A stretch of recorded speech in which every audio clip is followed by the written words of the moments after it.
And now, another exciting episode of As the River Churns.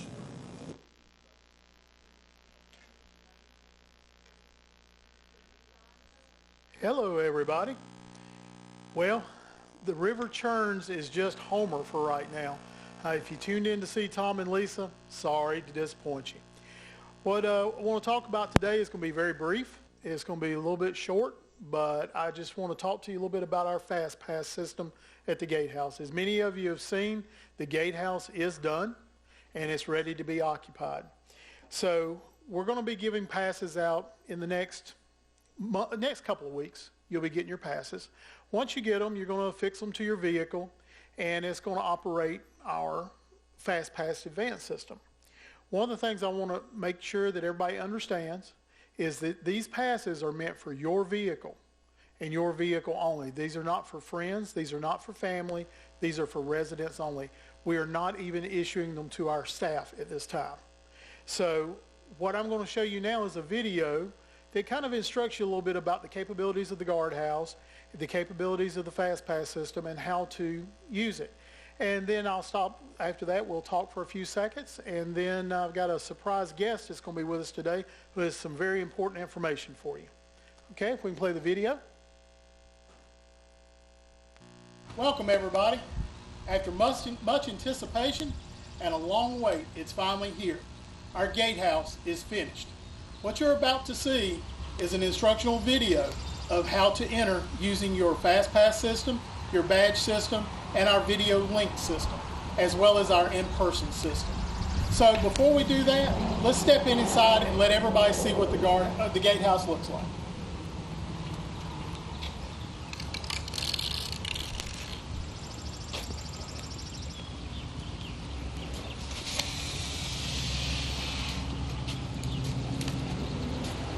As you can see, it's a very good workspace, and I know that we've had a lot of jokes that it's the largest bathroom on campus, so I want everybody to take a look. It is a large bathroom in here. So sit back for a few moments, watch the video.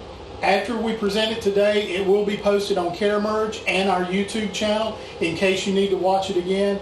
And if you need any assistance, please don't hesitate to call the front desk, and we'll take care of it. Thank you. Good news, everybody. Look what I just got. My new Fast Pass in my in-house mailbox today. Okay, I'm going to peel the back of a sticky part off and attach the Fast Pass to my car. Right here.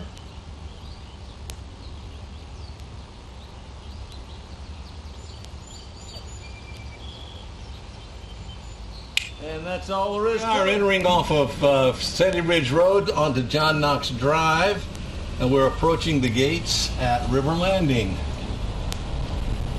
And residents should take the outside gate and just drive up to the reader, and the gate will automatically open, and it goes up very quickly. You may be driving a car other than the one that has the Fast Pass on it. To do that, then you can still enter the gate by using your ID badge.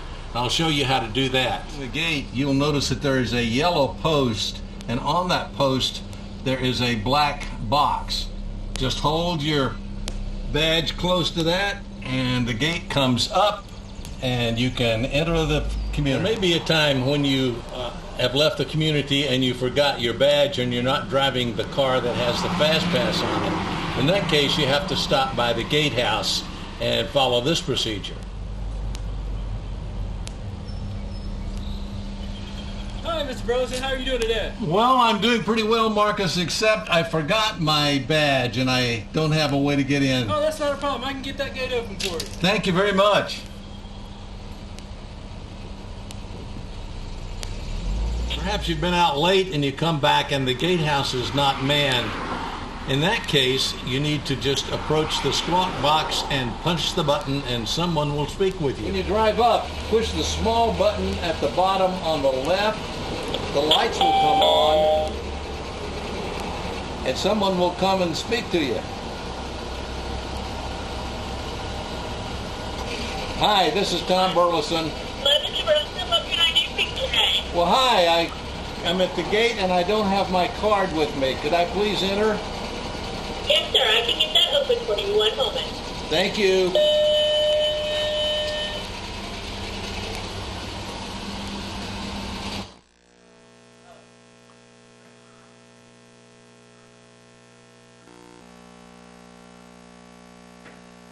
Okay. So as you can see, it's very easy. Several steps. Make sure you can get in either way. You don't always have to use the Fast Pass system.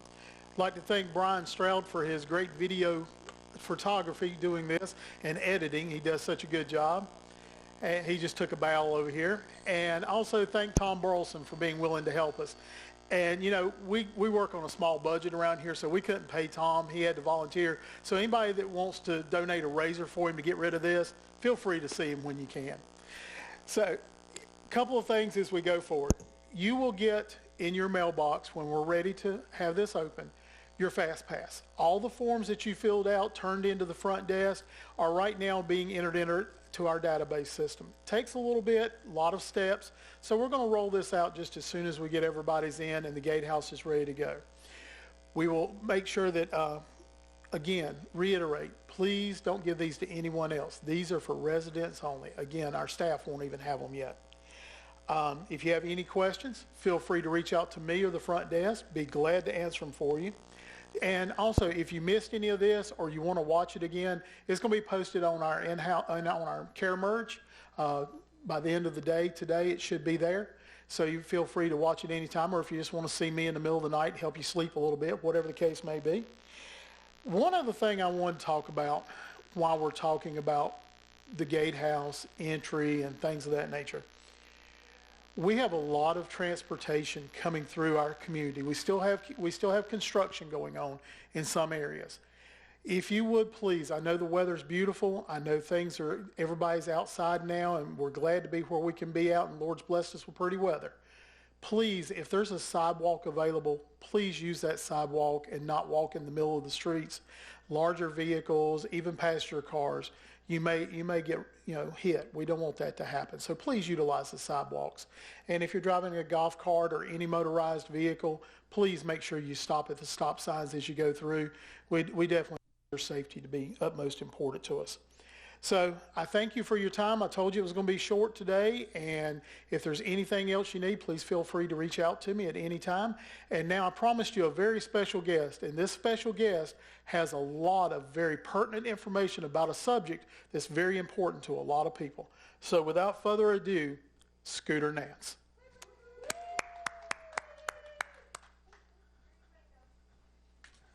Okay. First of all, I'd like to say golf has been very good to me.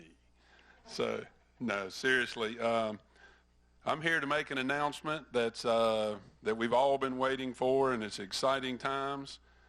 We are going to start working out of the new golf shop beginning Tuesday, June 16th at 8 a.m.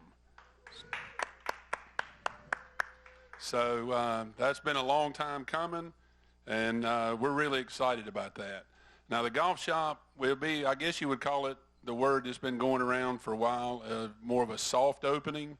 There's still things that need to be done in the golf shop from a merchandise standpoint, from like golf balls and things like that. But we're now able to be in there, and it's just going to work better for all of us to get in there as quick as we can. So we're going to do that, like I said, beginning Tuesday. Now, what I want to do on Monday, and I will go through kind of the pro shop hours and those kind of things, but the biggest thing I want to talk about is that I get a lot of questions about are lockers. Lockers are available to residents that live in the apartments and are frequent golfers. We do not have the space to provide a locker for everybody. And most of you that live out in a cottage or a hybrid, you have a golf cart or you have a garage. But to lug your golf clubs from the parking lot of Harbortown, Glen Eagles, or Pinehurst each time you want to play is tough. So we do have a limited number, but I think we have enough. So with that said, Monday, we're going to start moving clubs from the current check-in point, if you will, on the golf course up to the clubhouse. So when you're ready to play golf on Tuesday morning, your clubs will be in there. We will assign lockers, and we'll go from there. But that's that's the plan for right now, because that's the biggest kind of hurdle, if you will, is those that really rely on their clubs being in the locker. So we'll move them up Monday. We'll give you a time, say 10 a.m. we should have them up, and if you want to come in and bring yours, we will assign you a locker at that time, and then we can we'll be ready to go. Also, when we open the clubhouse on Tuesday, we will also open the new putting green. We've had that closed while our hybrid folks were going through their quarantine, and the majority of those folks are off that now, so we'll go ahead and open that. But just a little quick rundown, and I've got a sheet here I'm going to read from, and it will be posted on CareMerge today as well. So I'm just going to hit the high spots, but I urge you to go to that and look and see what we're going to do. The golf shop right now, because we're not open to the public, this is still residents only, will be open from 8 a.m. to 5 p.m. Those seem to be the busiest times when we have golf. If we need to adjust that at some point, we can, but right now 8 to 5 is the time, and 5 o'clock means the golf carts, if you're using a golf cart from the golf shop, it has to be in by 5 o'clock. That we will now begin on Tuesday, June 16th. We will start, all golf will start on hole number 1. Imagine that, starting on 1 and not 5. So we will do that. All groups will meet now up at the golf shop, like Tuesday morning. The men's group will meet there Wednesday morning. The women's group will meet there. And if I remember right, if my dates are right, I think couples are next Friday, the 19th, so we'll meet up there as well. So there will be no more golf carts. There will be no more lockers or anything back behind the building. Everything golf-related will now be out of the golf shop. And I think this will really help us manage the golf course and the play, because we've had a lot of play this spring and early summer, which is exciting. So one thing, too, that's going to be different, and for some of you, you've never known it any different, but we will now start on Tuesday charging for golf. Our rates, residents that walk, there's no charge. Cart fee is $5 per 9. And if you have your own golf cart, you are still charged a cart fee. Your carts are still putting wear and tear on the cart paths, and it's just a policy we've had since day one. So your own golf cart is still charged $5 per 9. We'll be able to charge that to your account in the golf shop, and so that starts Tuesday, June 16th. Also, we'll be doing our social distancing, so when our groups play, we can't just pile everybody into the golf shop. I think the restrictions are right now in a group, in a space of that size, no more than 10. And so we want to make sure that we can do that. So we'll have a table set up outside if we need to for people to sign in, and then we'll just charge your account that way. We just don't want to get into situations where we're just on top of each other. And so that's what we'll do beginning Tuesday. Other than that, that's really all that I'll talk about here, because everything else is pretty much the same as far as the golf course schedule with our men's groups and ladies groups, when they meet and what they do. That will all be on the information sheet that will be on CareMerge. So obviously, if you have any questions, give me a call at the golf shop, or you can email me, and I'll be here. Actually, I work Saturday, so I'll be here to answer those and to deal with that, so that we can have this transition on Tuesday as smooth as possible. But it's really exciting. I'm really excited for everybody to get up there and play as it's intended to be. And this is just one step to hopefully getting back to normal. So with that being said, I hope everybody has a great afternoon. And that's all I've got. Have a great day and a great weekend.